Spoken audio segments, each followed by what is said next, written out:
Atenas, Grécia.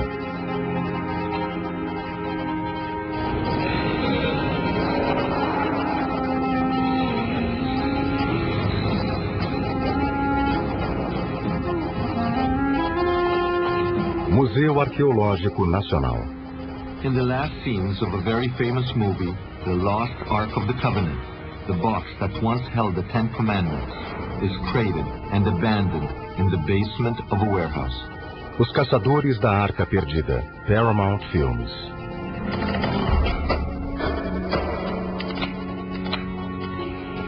E se a fantasia de Hollywood refletisse a realidade?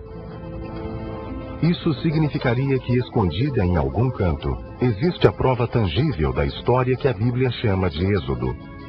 A libertação do Egito do povo israelita conduzido pelo profeta Moisés. Well, right here, in this building, there's a 3,500-year-old gold image, carved, perhaps by an eyewitness to the biblical Exodus, of the lost Ark of the Covenant. And the people in there don't realize it.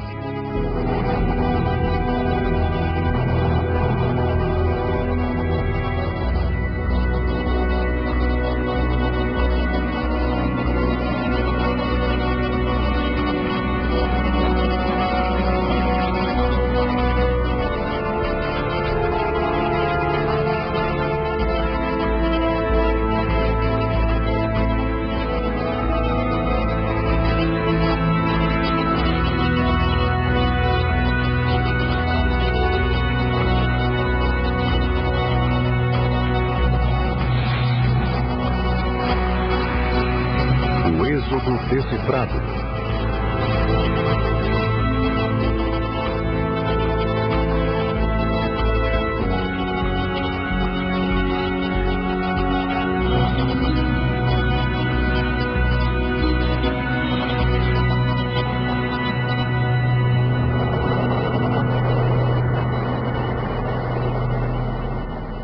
Êxodo.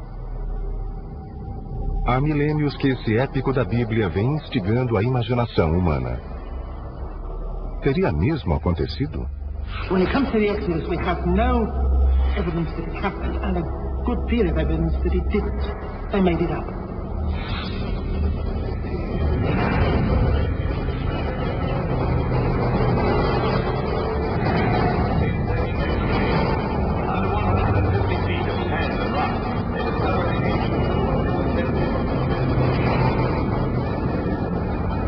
Something must have happened.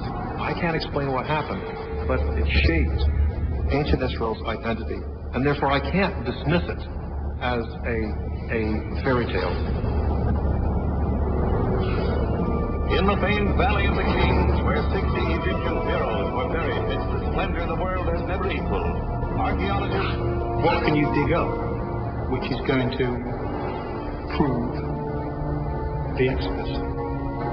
What would you have to find in order to prove the Exodus?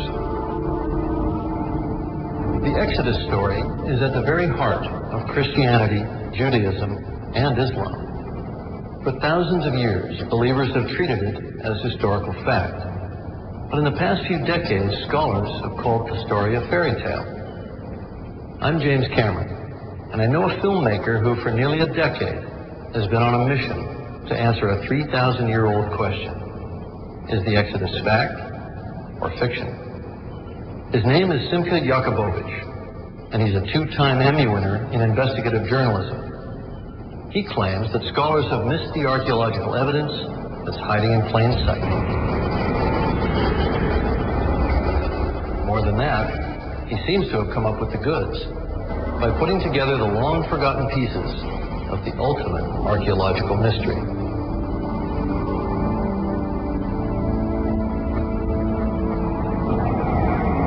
How did we do it? By tracking down experts from a variety of disciplines who rarely, if ever, talk to each other. None of them fully subscribes to our take on the story, but many possess critical pieces of the puzzle. What emerges challenge even the most skeptical. Before we show you the evidence, let's start the story at the beginning.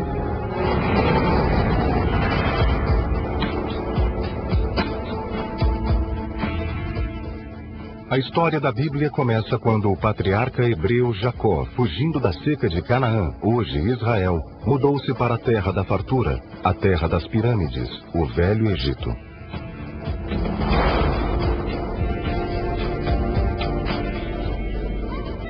Ali o clã de Jacó floresceu e deu frutos, os futuros israelitas.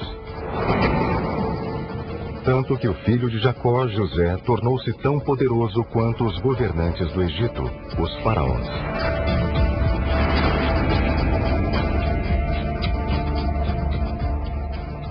Mesmo assim, depois da morte de José, o povo judeu foi escravizado pelos egípcios.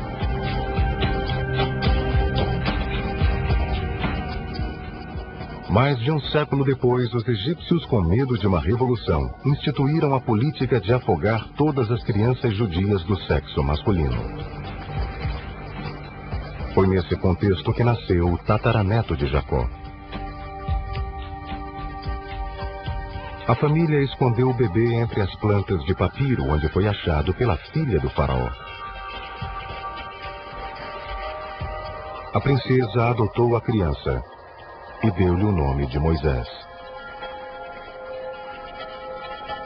Já crescido, Moisés, inconformado com a opressão sofrida pelos irmãos, fugiu para o deserto. 60 anos depois, ele voltou para lançar o clamor inesquecível: libertem meu povo. 10 vezes o faraó respondeu não a Moisés, e 10 vezes Deus enviou pragas ao Egito. Na última, todos os primogênitos egípcios morreram. Finalmente, o faraó deixou que os judeus partissem, mas acabou mudando de ideia e mandou persegui-los até o mar. Os israelitas viram-se encurralados.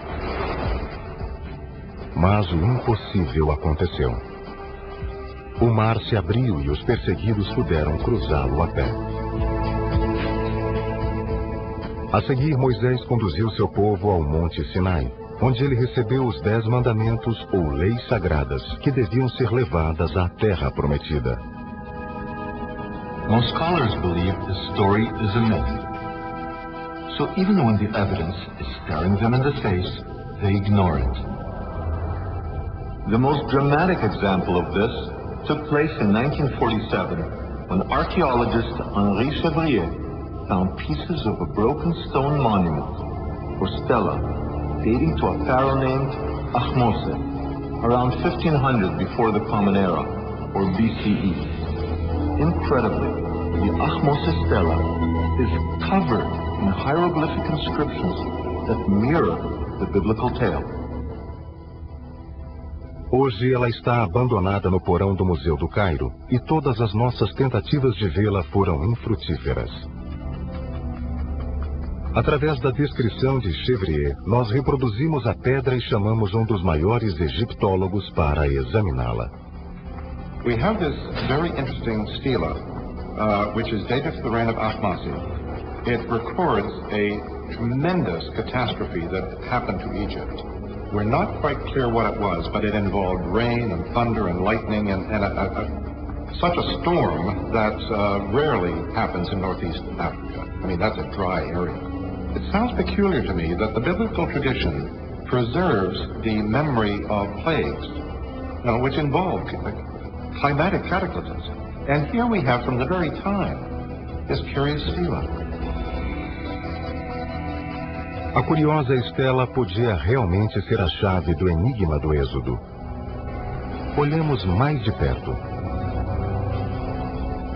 A Bíblia diz que na época do Êxodo houve uma grande tempestade. A estela de Ahmose descrevia uma grande tempestade. A Bíblia diz que a escuridão desceu sobre o Egito. A estela informava que o Egito viu-se envolto em trevas. E aqui a estela disse algo peculiar. Embora os egípcios adorassem muitos deuses, a pedra afirmava que a tempestade e a escuridão aconteceram quando Deus, no singular, demonstrou seu poder.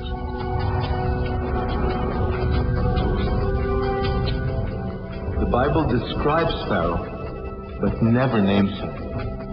Because of this stela, we now know his name, Ahmose.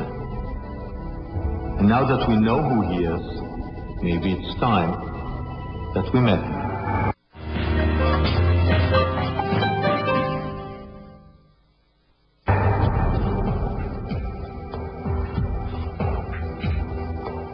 Aqui está o Museu do Cairo, onde se encontram as mais famosas múmias do mundo. Nós viemos procurar o faraó Ahmose, que acreditávamos ser o faraó do Êxodo.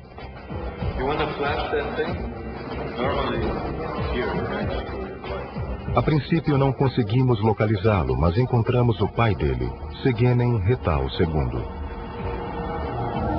Salvo o melhor juízo, ele é um dos faraós que tiranizaram os israelitas. Segundo os estudiosos, ele teve o crânio esmagado por machados inimigos.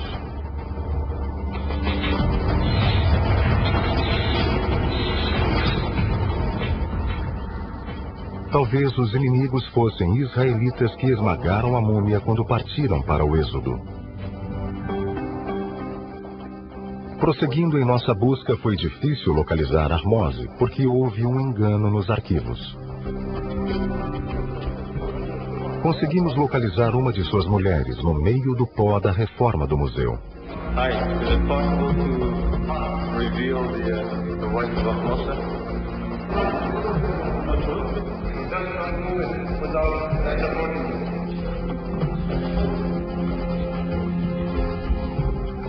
De acordo com nossos cálculos, este ataúde de vidro esquecido continha a múmia de uma mulher cujo marido discutiu com Moisés e rebelou-se contra o próprio Deus.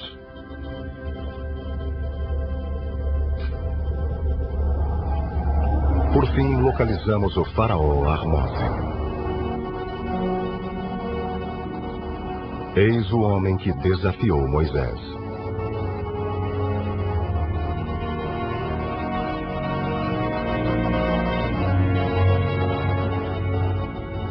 Talvez o pai de Ahmose tenha se lembrado do príncipe israelita com quem crescera, ao dar ao filho o nome egípcio Ahmose, lua nascente.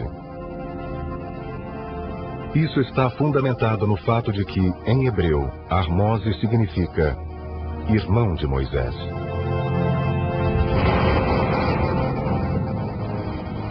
Historicamente, Ahmose é famoso por ter expulsado uma nação estrangeira do Egito em cerca de 1500 a.C. Na época, o Egito era dominado por um povo que os antigos chamavam de Hyksos. Até recentemente, pouco se sabia sobre os Hyksos. Até que sua capital, Avaris, foi descoberta no norte do Cairo em 1960.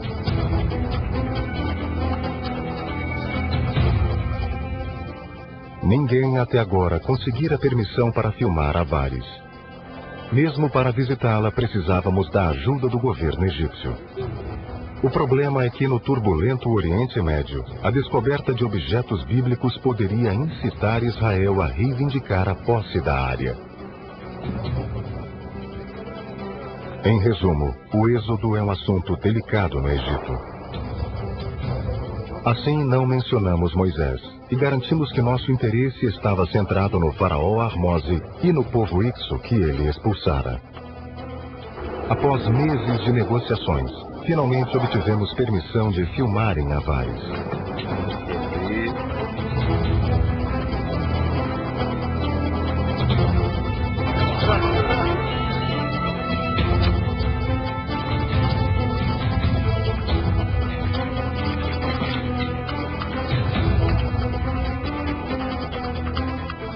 Esta é Avaris.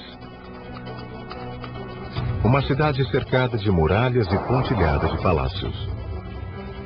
Há 3 milênios e meio era banhada por 2 braços do Nilo. Avaris foi descoberta pelo professor Manfred Bittak da Universidade de Viena. Só uma pequena área de Avaris foi desenterrada, mas na antiguidade ela dominava toda a região.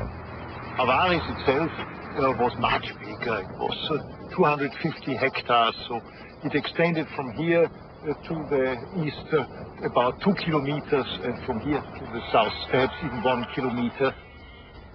In the Hyksos period, this was one of the major residences of Egyptian pharaohs. A história egípcia claramente afirma que os Hyksos que governavam a poderosa Avaris eram semitas, tal como os israelitas. E eles partiram em um êxodo maciço conhecido como a expulsão Hyksa. We have in the Bible the story of the Semites leaving Egypt and going eastward from Egypt.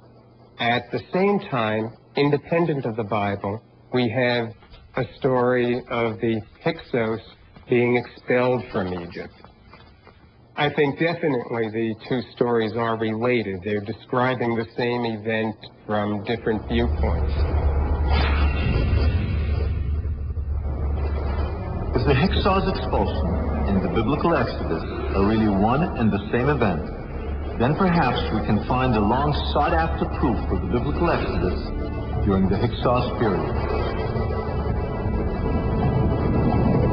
But most scholars say that the Hyksos and the Israelites cannot be equated because the Hyksos left Egypt hundreds of years before Moses was born.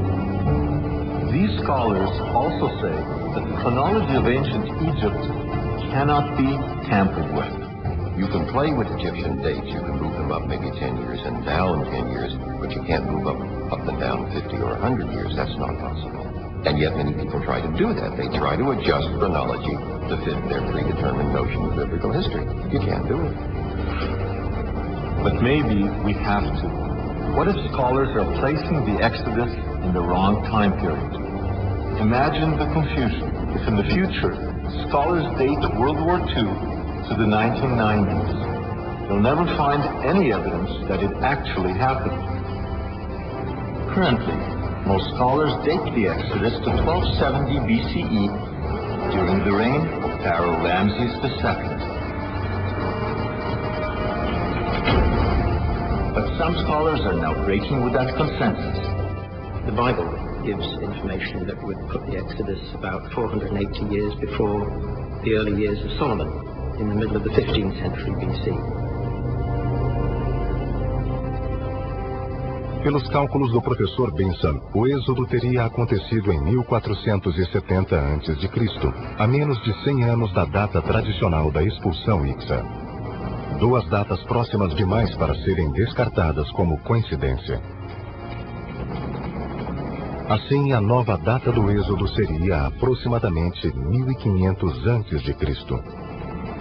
The Hyksos and the Hyksos expulsion is what we're talking about when we are talking about the Exodus. All right. Our new date for the Exodus is 1500 BC. And we know from the Bible that the Israelites arrived in Egypt some 200 years before their Exodus. In the original Hebrew, the Bible calls the Israelites God's people, or Amo Israel. If we write about our dates, there should be hard archaeological evidence for the arrival of these Amo around 1700 BCE.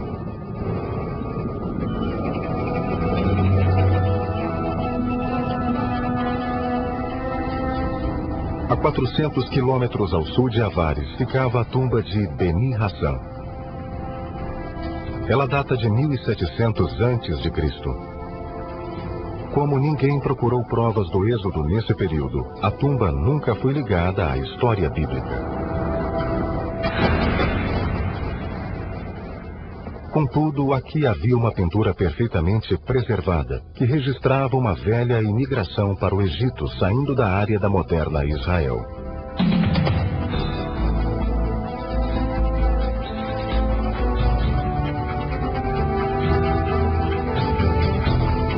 Tal como o relato da Bíblia, a cena continha semitas barbados montados em mulas, transportando famílias e rebanhos para o Egito.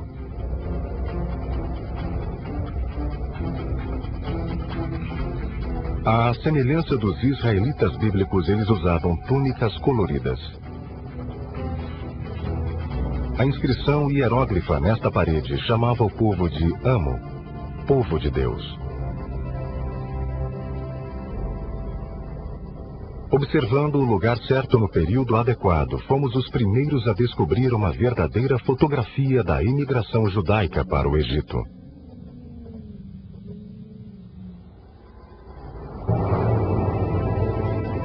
A Bíblia relata que na época da chegada, um israelita alcançou o mais alto escalão do poder egípcio.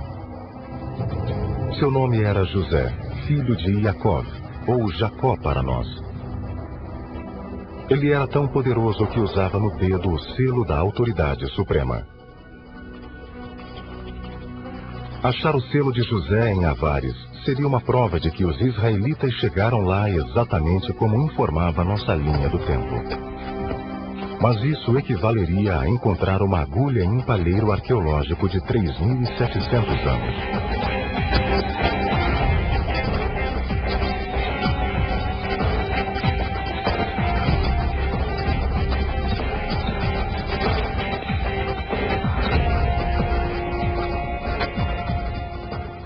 Incrivelmente, o pequeno selo foi encontrado, e precisamente na camada arqueológica que esperávamos. Na verdade, o professor Manfred Bitak descobriu nada menos que 9 selos usados pelos oficiais de José.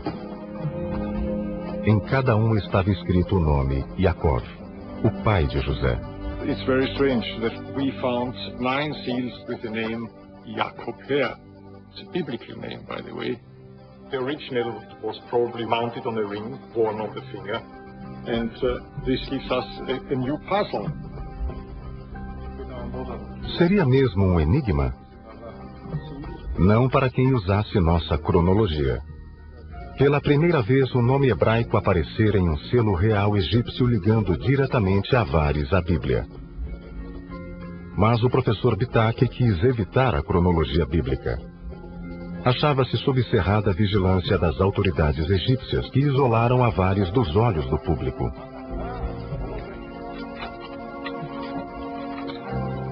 A cada ano, as autoridades forçavam o professor a cobrir de terra o que fora escavado. Em seguida, os agricultores locais aravam, semeavam e cultivavam o terreno. Ninguém suspeitaria que, sob aquele campo fértil, jazia um tesouro arqueológico que comprovava o êxodo bíblico.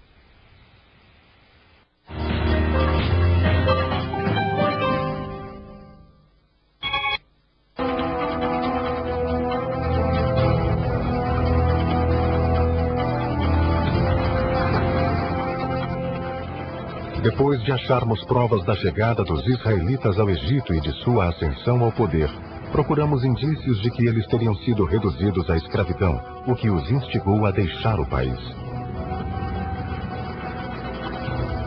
Nessa busca tivemos de viajar para um lugar chamado Serabitel Hazim, a 400 quilômetros ao sul do delta do Nilo, no deserto do Sinai.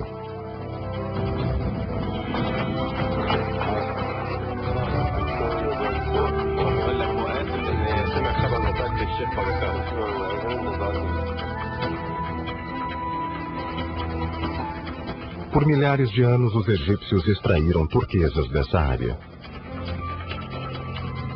Para tanto, usavam mão de obra escrava. As velhas minas de turquesa ficavam longe da rota turística. Os únicos que as conheciam eram os beduínos, que viviam perto das minas. I heard once that the Bedouin, they can do like the Prophet Musa, that they know which rocks have water in them. They break it. Is that true? Chegamos, apresentamo-nos ao sheik da tribo e recrutamos um de seus filhos para mostrar o caminho.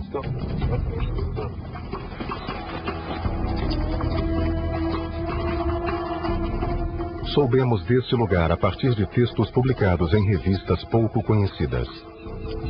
Viemos para achar uma prova de que Moisés salvou os judeus da escravidão. Mas mesmo que achássemos provas da presença de escravos, como ter certeza de que eram israelitas? A Bíblia nos oferece 2 pistas. Primeiro, os seguidores de Moisés não usavam a escrita hieróglifa dos egípcios. A tradição bíblica afirma que eles usavam um alfabeto primitivo. Segundo, os judeus não adoravam os deuses egípcios, mas um Deus único que a Bíblia chama de El.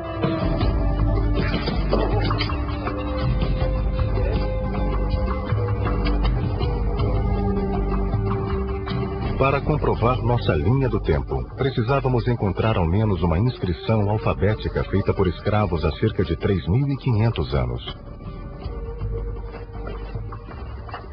E ainda ousávamos esperar que a inscrição mencionasse o Deus bíblico, El.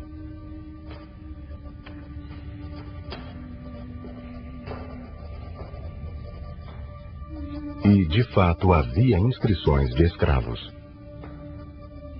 Uma delas continha um grito de socorro de 3.500 anos. El, salvai-me.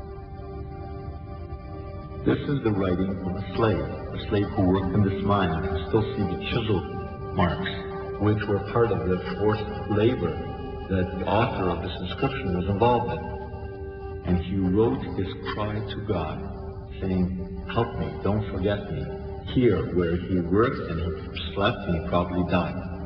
And it represents an incredible moment in human history. Not only is it the first inscription that records the name of God, El, but it also records the oldest, or maybe the second oldest, alphabetic inscription. It's the basis on which Hebrew, Aramaic, Greek, Latin, English, Arabic, all is based on this writing.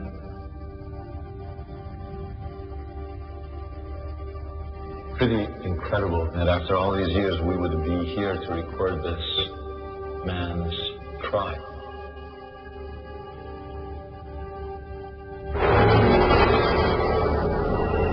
Yahmos Stela, Beni Hassan tomb paintings, Joseph's royal seal, and the Israelite slavery inscriptions all point to approximately 1500 BCE as the date for Moses and the Exodus.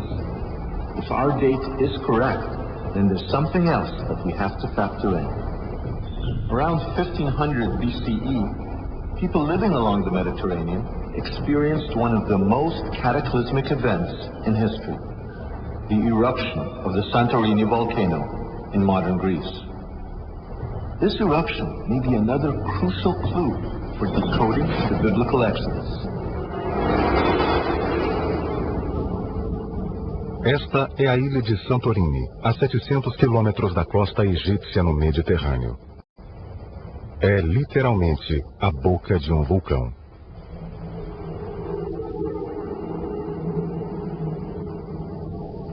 Há cerca de 3.500 anos, a ilha foi destruída por uma das mais violentas erupções vulcânicas da história.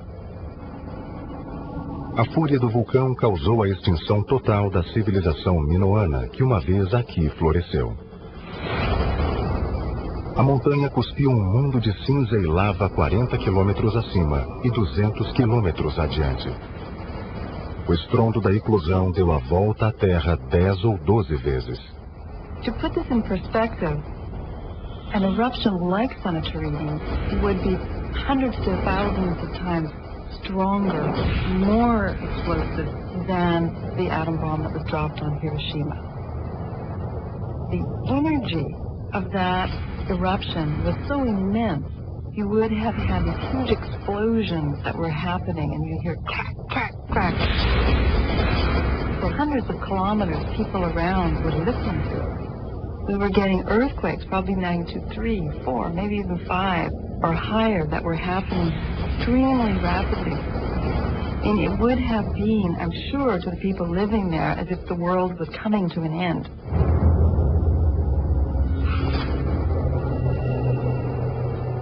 So perhaps the cataclysmic events described in the Bible, such as plagues, darkness, and the parting of a sea, are somehow connected to the Santorini eruption. But like all things related to the Exodus, dating the Santorini eruption to 1500 BCE can be controversial.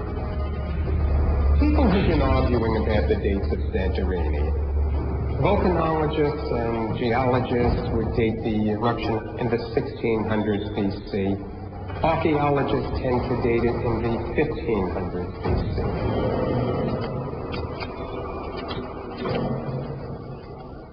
Escavando em Avares, o professor Bitak não hesitou em localizar a erupção do Santorini no período exato que demos ao Êxodo. Here, pumice from the Santorini eruption appears for the first time.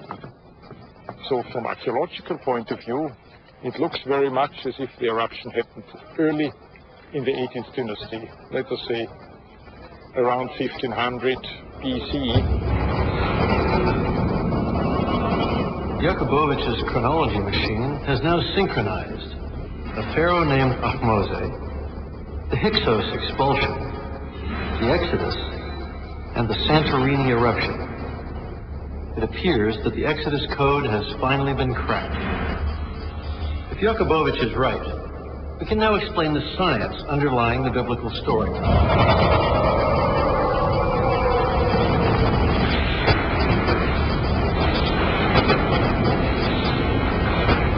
We can even explain what caused the greatest miracle of them all, the parting of the Red Sea.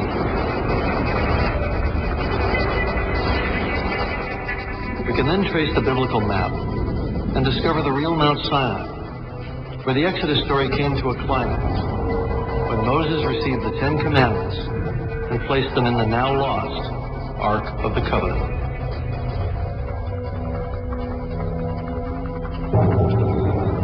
Let's begin with the plagues, the biblical catastrophes that struck Egypt because Pharaoh wouldn't let the Israelite slaves go.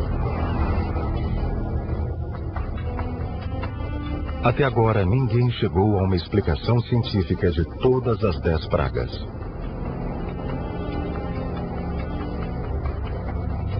Mas elas começaram a tomar forma para nós, depois que voltamos à estela de Ahmose e descobrimos espantosa sincronia com o texto bíblico. Diz a Bíblia que o Deus de Israel passou em julgamento os deuses do Egito. E a estela confirma que as estátuas dos deuses egípcios desabaram ao chão. Earthquakes are known to accompany volcanic eruptions like Santorini. It seems that the stela and the Bible are describing the results of an earthquake, or more precisely, what scientists now call an earthquake storm. Earthquake storms are sequences of large earthquakes that sweep across large areas. And the best examples are the Eastern Mediterranean, where we have long historical and archaeological records. De onde se conclui que a história bíblica ocorreu em uma zona de terremotos. O delta do Nilo, onde, segundo a Bíblia, aconteceu o Êxodo, é pontilhado de falhas geológicas. A leste, o Vale da Grande Fenda separa a placa asiática da africana, passando pelo Mar da Galileia, Mar Morto e Mar Vermelho, até a África. Além dele, uma falha percorre o Canal de Suez, e ainda outra falha corre ao longo do delta do Nilo sob a velha Avares. A cerca de 700 quilômetros a oeste, a fenda entre a placa africana e a europeia corre praticamente sob Santorini. But what do earthquakes have to do with the biblical plagues? Well, let's begin with the first plague. Earthquakes can't possibly explain how Moses turned the Nile's waters into blood. Can they?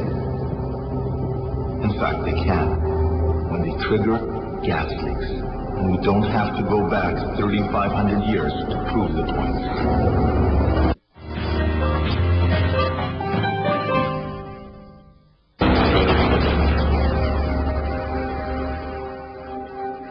Em 1984, no Lago Monon, e em 1986, no Lago Nios, ambos na África, as cristalinas águas de repente ficaram cor de sangue.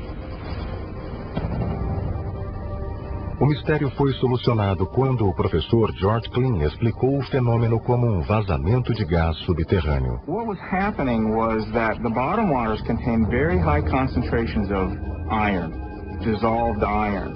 And when that was mixed up to the surface, when the gas was released, it contacted oxygen and it formed an iron hydroxide, essentially rust, the same thing that happens on cars.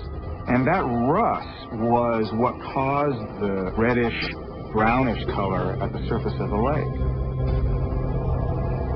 When it comes to the biblical plagues along the Nile Delta there are many elements that are present that could suggest a buildup of gas. So we could have a situation where gas beneath the earth is trapped in pockets, and earthquakes along the fault line then release that gas. And depending on the kind of water that gas goes through, it could even turn that water red. Se o Nilo ficou vermelho por causa de vazamento de gases, isso desencadearia a série de eventos descrita pela Bíblia. A primeira coisa que acontece em tais circunstâncias é que a água fica sem oxigênio e os seres aquáticos morrem. The fish then begin to float in the polluted waters, rotting in the sun. The only things that do not die are frogs. Unlike fish, they can hop out. And as it turns out, biblical plague number 2 is a frog infestation. The lack of clean water then leads to lice, flies, and bacterial epidemics among humans and domestic animals. Not surprisingly, biblical plague number 3 is lice. Plague number 4 is flies. Plague number 5 is an epidemic.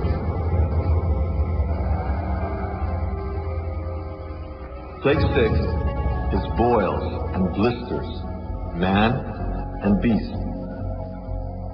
Can an earthquake-induced gas leak explain this kind of outbreak? Let's go back to the 1986 disaster at Lake Nyos, Cameroon.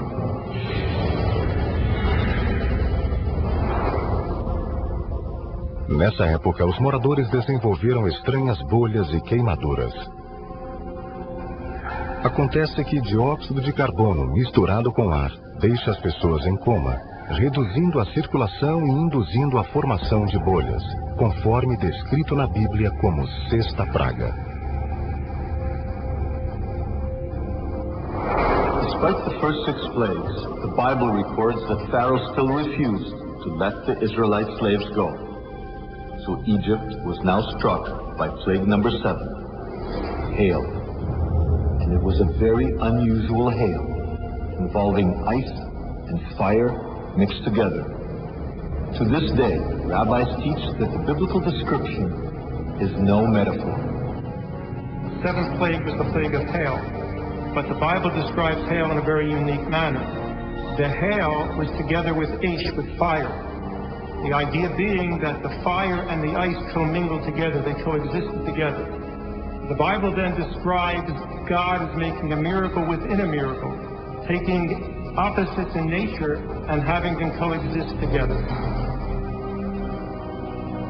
É incrível. Existe um papiro egípcio que conta precisamente a mesma história. É o papiro Ipuer, e muitos estudiosos o situam no período Ixo. Esse precioso documento afirma que o Egito foi açoitado e fustigado por granizo feito de gelo e fogo misturados. Outra peça do quebra-cabeça foi encaixada no lugar. Parece claro que tanto o texto bíblico quanto o egípcio descrevem o que os cientistas chamam de acretionare lapilli, granizo vulcânico que só podia vir do terremoto induzido pelo vulcão Santorini. When the ash cloud goes up to great distances in the stratosphere, essentially what happens is you have moisture in the atmosphere. You also have a lot of water vapor in the cloud itself.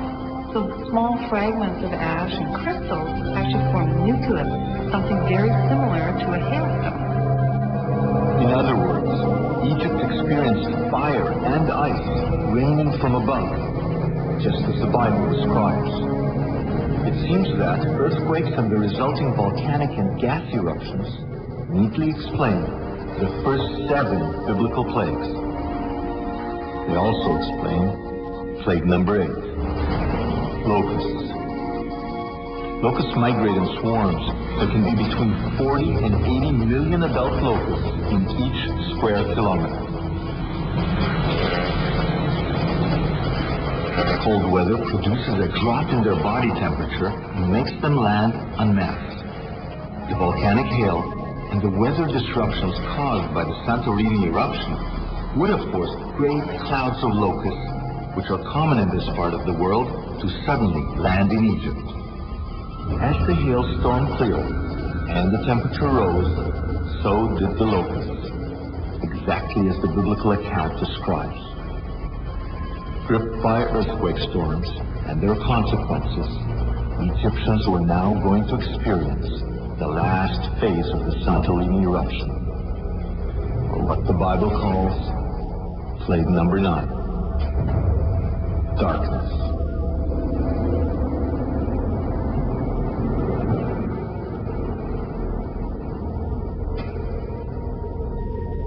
Foi assim que provavelmente aconteceu. Durante os meses anteriores à erupção, a atividade sísmica em todo o Mediterrâneo fez com que a placa africana se chocasse com a placa europeia. Grandes ondas de vapor se formaram, abrindo fissuras por onde subia o magma. A pressão foi se avolumando e o vapor subiu borbulhante para a superfície, desencadeando várias pequenas erupções, que culminaram na explosão maior. Quando veio a erupção, ela criou uma nuvem de cinzas de quase 40 quilômetros de altura e 200 quilômetros de raio. A nuvem de cinzas alcançou o delta do Nilo e engolfou os egípcios naquilo que a Bíblia chamou de escuridão palpável. In a matter of a few minutes, they're plunged into a black world, ashes falling around them. They can't see, they can't breathe very well. The sun has disappeared. You have black overhead, and they have no idea what's going to happen next. The discovery of Santorini pumice at Avaris seems to prove the arrival of the ash cloud in Egypt and explains the biblical description of a prolonged darkness. Some might argue that since pumice can float, it could have been brought to Egypt by waves and washed ashore by tides. So we caught up with Professor Jean Daniel Stanley of the Smithsonian Institute. He's made the definitive discovery. He found Santorini ash in the Nile Delta. It could only have arrived in the ash cloud that plunged Egypt into the biblical darkness. We had to look through 10 to 20,000 grains to find one ash grain. So we found a total of 40 ash grains. Not all ash looks the same. Ash has a fingerprint aspect. The ash particles that we find in the northern and northeastern Nile Delta are individual grains that came in from Santorini. There's very little room for doubt that the Exodus account and the descriptions that we have in Egypt of this, the volcanic dust coming into Egypt, and geological description where we can actually see, feel, touch, and date the volcanic dust in the Nile, that they are describing the same tremendous volcanic event. The final plague took place at midnight, after Moses ordered the Israelites to sit down to what became known as the first Passover meal. While the Israelites were involved in the Passover ritual, the Egyptians slept. And then it happened. Every firstborn male Egyptian died. Every house was affected. No one has ever been able to offer a plausible scientific explanation for the death of the firstborn. Until now. According to our scenario, at this point in the sequence of events that began some 6 months earlier, the gas leak that set the chain of plagues in motion would have finally erupted. Carbon dioxide would have seeped to the surface, and being heavier than air, would have killed animals and sleeping people before it dissipated harmlessly into the atmosphere. In case you think all this is conjecture, consider this. It happened in exactly the same way in 1986 at Lake Nyos, Cameroon. Na noite fatal de 21 de agosto, os aldeões de Nyos foram dormir. Jamais imaginariam que o gás de dióxido de carbono que tingira o lago de vermelho sangue chegava ao ponto de saturação. Enquanto os aldeões dormiam, a superfície do lago mantinha o carbono no fundo como a tampinha de um refrigerante. Nisso a terra tremeu e houve um deslizamento. Pedras rolaram e caíram no lago, perturbando o equilíbrio instável e liberando o gás. O gás subiu à superfície e, como um monstro alienígena, emergiu da água em forma de bolhas, transformando-se de invisível em névoa visível.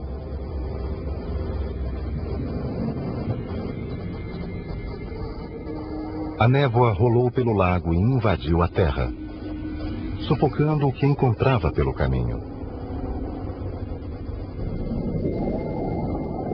E tão de repente como viera, ela desapareceu, dissolvendo-se mansamente na atmosfera. No dia seguinte, os que tinham adormecido acima do chão acordaram para encontrar cerca de 1.800 mortos. O gado e animais domésticos também pereceram. Em toda a volta, abateu-se um silêncio mortal. I was just sitting among the dead people. Inside the house, some of them were outside. Animals everywhere. Lions, cows, dogs, everything. All the family, we were 56. But 53 died.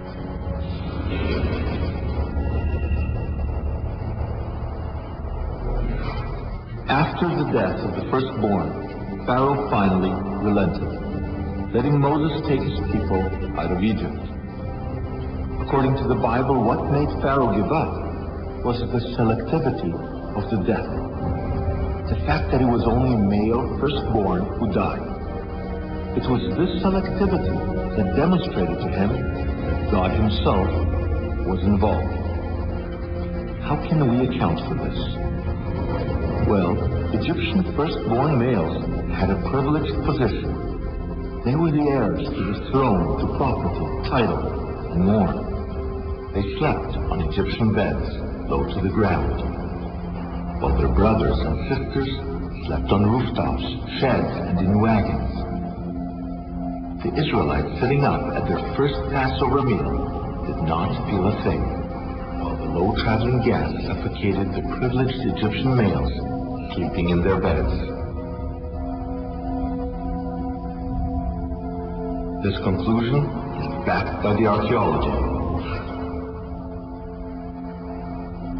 At Avaris, Professor Manfred Bitak has found mass graves dating to before and during our date for the Exodus. The earlier graves are classic examples of ancient epidemics that killed men, women, and children.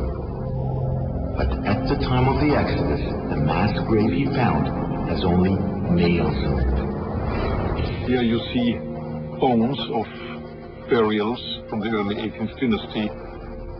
They are all male victims. By the size of the graves and the number of the individuals in the graves, we think people died in rapid succession. And the individuals were just thrown into the pit, some of them lying on their stomach, some lying on their side. Some of the pits were just 20 centimeters deep and just some dust put on top of them.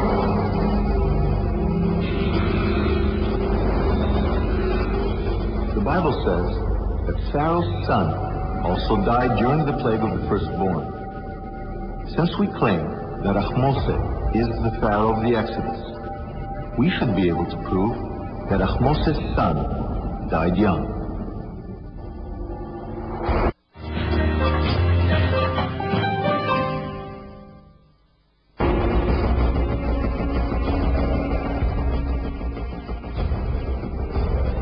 Investigando no Museu do Cairo, encontramos o filho de Ahmose. O príncipe morreu jovem, tinha apenas 12 anos. Pela primeira vez na história, demos rosto e nome a uma vítima das pragas bíblicas.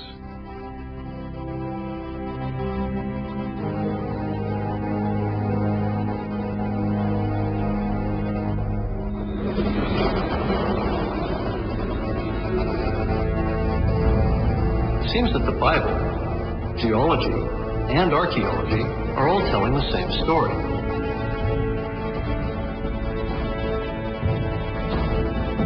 The skeptics, who would like to regard the Exodus as myth, might resist the idea that it actually happened, because this would imply that God does indeed exist. Believers, on the other hand, may feel that a scientific explanation of the biblical story takes God out of the equation.